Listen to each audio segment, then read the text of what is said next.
The Packers dominate in their win over San Francisco, and in doing so, they get a triple dose of good news that we will talk about in this video. First, if you are new to the channel, I talk everything Packers, so please join this community of Packer fans by hitting that subscribe button. Let's jump into it. Before we get into the triple dose of good news, I got to share with you what is coming out of the social media in San Francisco. It says right here, the 49ers season is done. It is over with. Obviously, mathematically, it is not done or over with, but the Packers and the way that they lost to them makes you think otherwise and question otherwise.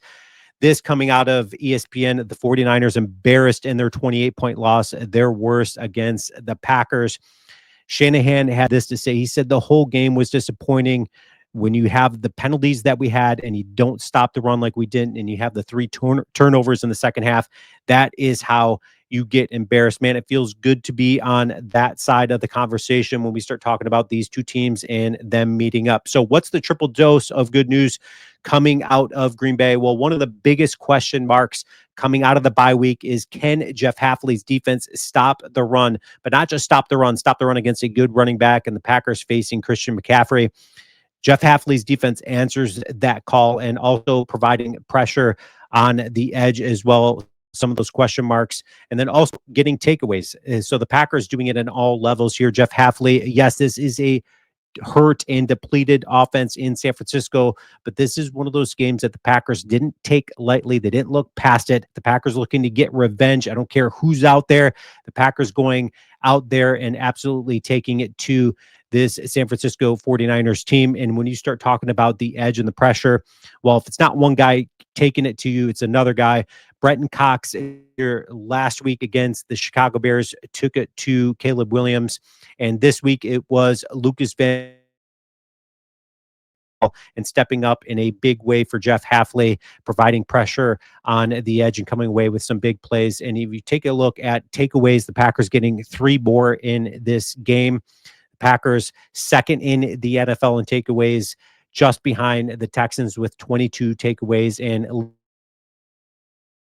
for the Packers at 7 interceptions. That is a big category and stat to lead in if you are the Packers. And oh, by the way, when you start talking about another question mark coming out of the bye week was penalties. So this is phase 2 of the good news coming out of Green Bay. Penalties, again, Green Bay wins this category. They won it last week against the Bears. They win it again this week. Packers, 5 penalties to San Francisco's 9, and that makes a big difference. It stalls drives when you come away with penalties, especially when the Packers were getting into the red zone. That seemed to be a problem for them. And also, the Packers, when it comes to getting into the red zone appearances and coming away with touchdowns, that's exactly what they did in this game and this performance against a good San Francisco defense. Yes, again, they're missing some guys and down some guys, but the Packers, absolutely, good teams win games that they should win, and they win big games, and that's what the Packers absolutely did.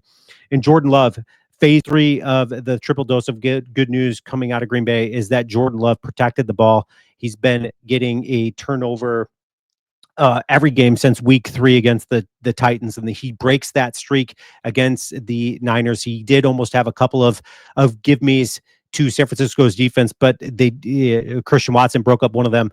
But the Packers absolutely turning the corner in a lot of facets, picking up steam and in all the right times. So let's take a look at their performance.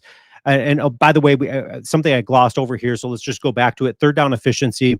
The Packers defense stepped up really big, 30% for the 49ers, 3 of 10, and then 0 of 2 on fourth down efficiency. So Jeff Hafley's defense, again, coming up in such big ways. 2 sacks in this game, and again, 3 turnovers, 3 takeaways for the Packers defense. Jordan Love, not getting it quite done with the numbers as sexy as it looks on the stat sheet, but absolutely getting passer rating of 107.7. I felt like Jordan Love was in control of this game. I thought like Jordan Love was, I never felt like he was going to make any big mistakes in this performance. 13 of 23, 163 yards, 2 touchdowns. Of course, Christian Watson missed that 50-yarder just out of out of his hands, which absolutely sucked. That would have been another 50 yards and another touchdown. So the stat sheet could have easily been just over 200 yards, 3 touchdowns, no interceptions.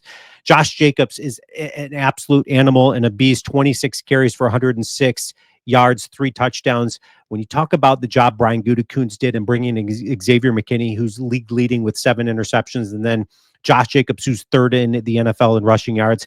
What a job by Brian Gutekunst getting in Josh Jacobs, getting in Xavier McKinney, going and getting free agents that they typically don't go out there and get. Josh Jacobs is one of those guys that you can absolutely ride your way into not just the playoffs, but he is one of those guys that you can ride your way into the Super Bowl. If you're needing to set up the passing game by getting it done in the running game, that's exactly what they did. And when it came to the red zone appearances, they just said, hey, we're going to give the ball to Josh Jacobs. He's going to get us into the end zone. And that's what he did. Emmanuel Wilson having a good game as well.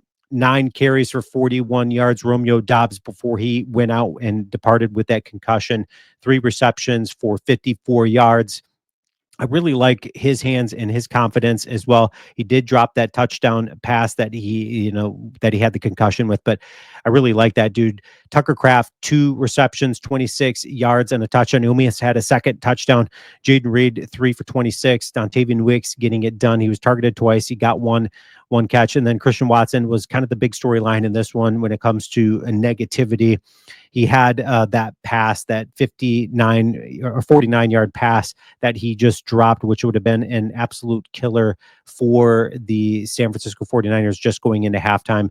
But he doesn't come away with it, but he does break up a near interception by Jordan Love in the second half. So not all bad for Christian Watson out there. He had the 1 carry for 4 yards, but he can get it done on all levels. And if it's kind of like when we start talking about the edge, if it's not one guy killing you, it's another. When we start talking about the Packers wide receiving crew, if it's not one guy killing you, it's going to be another. Malik Heath stepping up big in this one, 2 catches, 15 yards and a touchdown.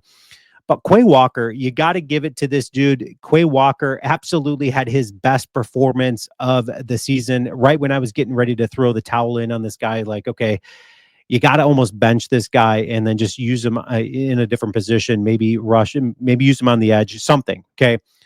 Quay Walker had a very, very good game and big performance in this one. He had that assisted sack. It doesn't show up on the stat sheet, but he certainly had that, which then also had some big plays in this one, that pass deflection.